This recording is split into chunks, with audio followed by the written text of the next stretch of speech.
ጠጪ ይበላል።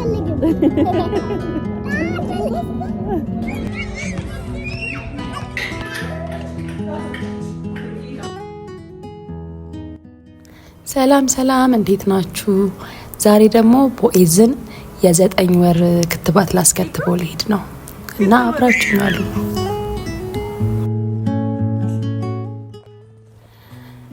ልጆቼ ላስከትብ ሲሄድ የማረጋቸውን ነገሮች ለኔ የጠቀሙኝ ነገሮች ሼር ላረጋችሁ ነው ዛሬ። የጤና ባለሙያ አይደለሁም፣ ግን ለኔ የጠቀመኝን ነገር ከጠቀማችሁ ልንገራችሁ ብዬ ነው።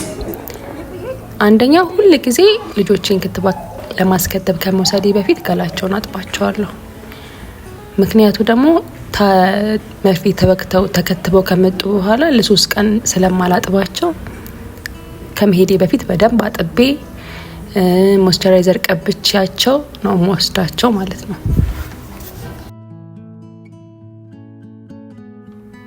ሁለተኛው ደግሞ ልክ ተዘጋጅተን ልክ ከቤት ልንወጣ ስንል ማለት ነው ሰፖስተር ይሰጣቸዋለሁ። ይሄ ለምንድን ነው የሚጠቅማቸው? መርፌው በሚወጉበት ሰዓት ፔኑን ይቀንስላቸዋል ማለት ነው።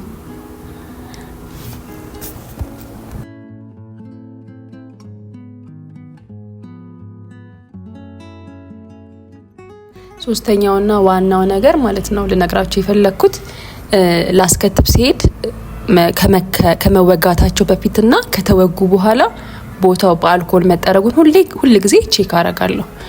አጋጥሞኛ ቃል ዝም ብለው በደረቅ ሶፍት በደረቅ ጥጥ ብቻ እንትን የሚጠርጉ ማለት ነው በአልኮል እንዲጠረግ ነግራቸዋለሁ። ማለት ይጠርጋሉ በአልኮል፣ ግን አጋጥሞኝ ስለሚያውቅ ነው። በቃ ሁሉ ጊዜ ቼክ አረጋለሁ እሱን። ምክንያቱም ቦታው ላይ ኢንፌክሽን ሊፈጠር ይችላል፣ ሊቆስል ይችላል። ስለዚህ ሁሉ ጊዜ ይሄንን ቼክ አረጋለሁ ማለት ነው።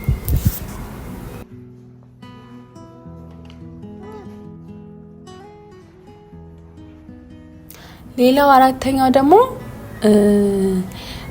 ካበጠ ትኩሳት ሳይሆን አብጦ የሆነ ጥንክር ነገር ይላል። አንዳንዴ ቦታው ላይ የሆነ በቃ እንደ ድንጋይ ነገር ይሆናል። ያን ጊዜ ምን አረግላቸዋለሁ? ፎጣ ትንሽዬ ፎጣ ውሃ ውስጥ ነክሬ ፎጣውን በረዶ ክፍል አረገዋለሁ። ከዛ ፎጣው በረዶ ሲሆን ያበጠው ቦታ ላይ ቁጭ አረግላቸዋለሁ። ማሸት ሳይሆን ዝም ብዬ ቁጭ እያረኩኝ እንትንላቸዋለሁ። ከዛ ወዲያው ማለት በቃ 2 ቀን ቢቆይ ነው ይጠፋል። ይሄ ድድር ነገር የሚለው ይጠፋል።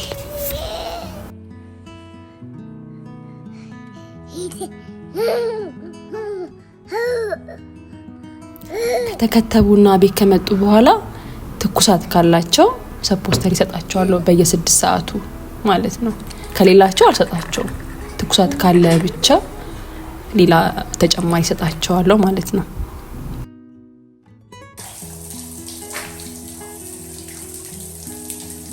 ሌላው ደግሞ ላስከትብ ሲሄድ ሁሉ ጊዜ በጠዋት ነው የሚሄደው። በቃ ቢያንስ 2 ሰዓት ለመድረስ በጠዋት ነው ይዣቸው የሚሄደው።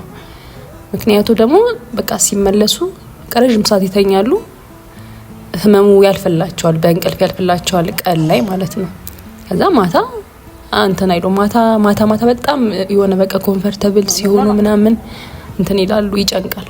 ቀን ሲሆን ግን በቃ ለመከታተልም በደንብ ይመቻል ብዬ ስለማስብ ሁሉ ጊዜ በጠዋት ነው ማስከተባቸው።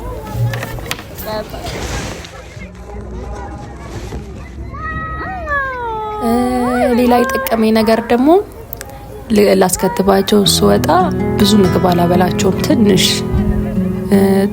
ወተትም ከሆነ ትንሽ ብቻ። ከዛ ልክ ከተወጉና ልክ ሲያለቅሱ ጡት ይሰጣቸዋለሁ ማለት ነው። ከዛ ቶሎ ይረጋጉልኛል።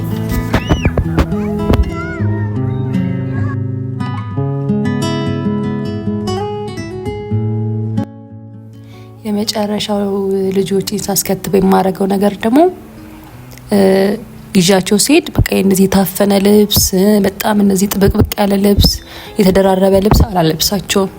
ለክትባት የሚመች ሱሪም ምንድነው ከታችም ከሆነ አጠር ያለ ከላይም ከሆነ ሊከፈት የሚችል ዚፕ ያለው እና ደግሞ ሰፋ ያለ በጣም ጥብቅ አድርጎ ማይዛቸው ነው ማለብሳቸው። እዛ ሲሄዱ በጣም ግርጥጥ ብለው ነፋስ እንዳይነካቸው ማለት ነው።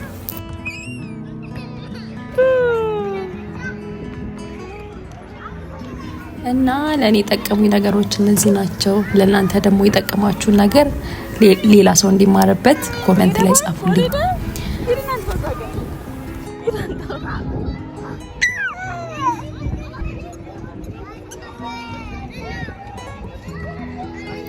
እና እንደነገርኳችሁ የ9 ወር ክትባት ነበር ዛሬ ያስከተብኩትና ስንመለስ ትንሽ ትኩሳት ነበረው እና ምሳውን ከበላ በኋላ ሰፖስተሪ ሰጥቼ አስተኛውት እና በጣም ረጅም ሰዓት ነው የተኛው።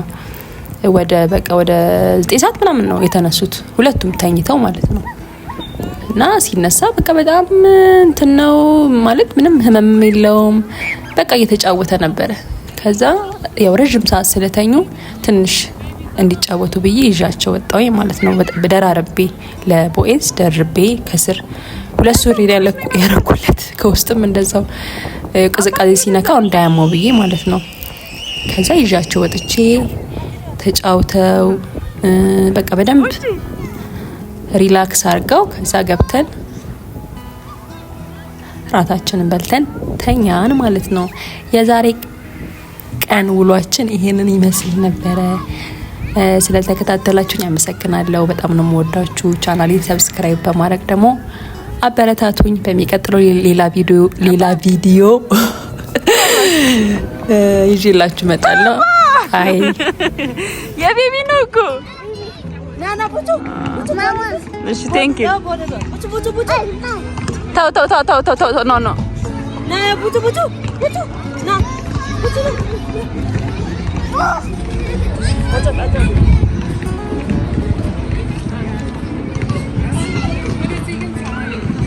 ኢየሱስ ስም ቡቺ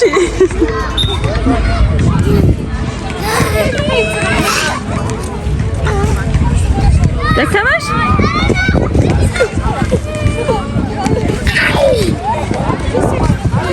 ተጫወት አባ ተጫወት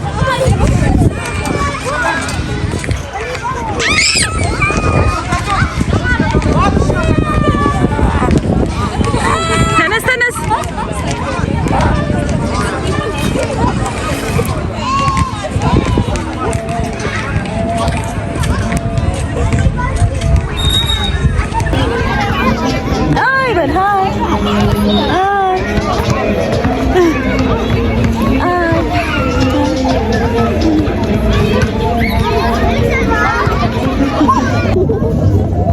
ጡጦ ሰጣቸዋለሁ። ጠጪ ይበላል። እናት አልፈልግም። እኔ ጠጥቻለሁ። በቃኝ በቃ ሾኮኮ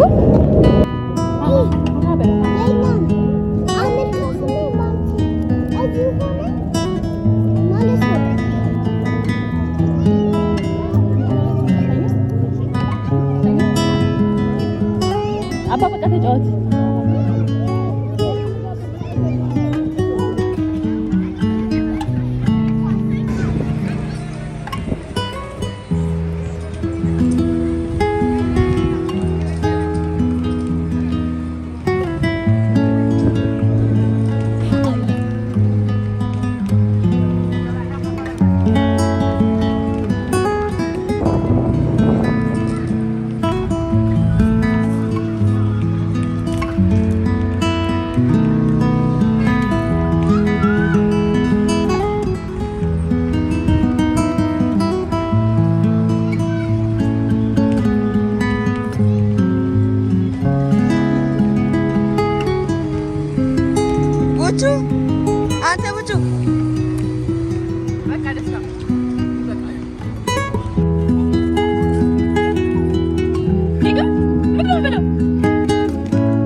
ትመጣለህ? ኬኩ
Apa?